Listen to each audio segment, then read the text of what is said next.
A deadly plane crash rattles a neighborhood in Prince George's County. We're learning tonight in the investigation into what caused the tragedy.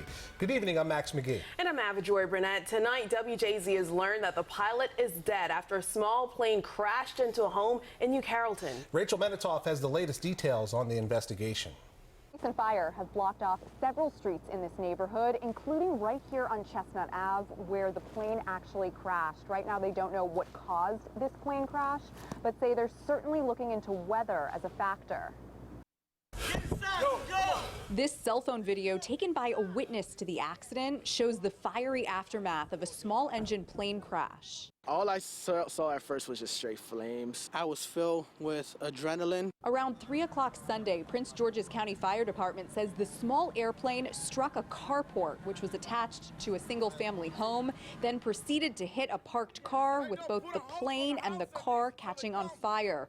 A small fire also broke out in the attic of the home, but thankfully no one was inside, and no other homes on the street were damaged. When we have an incident like this with an airplane, of course, there's always the potential for having a hazmat exposure with the jet fuel. So at this time, our hazmat team, as well as our technical rescue units, are on scene. Edgar Andrickson in Pedro County tell WJZ they were at their cousin's house on an adjacent street when they heard the explosion. That's when instinct kicked in and they rushed over to help. The only thing I can say is, how do I save people from being in danger? Right now, officials don't know what led up to this crash, but say they're not ruling out the weather as a possibility. I can't speak to what it was like up there, but I can tell you the driving conditions are very poor. The PG Fire Department says only one person was inside the plane, and that was the pilot who was killed in the crash.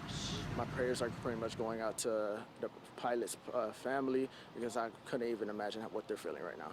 Maryland State Police is now taking over the investigation with help from the NTSB. Reporting from Prince George's County, I'm Rachel Menitoff for WJZ.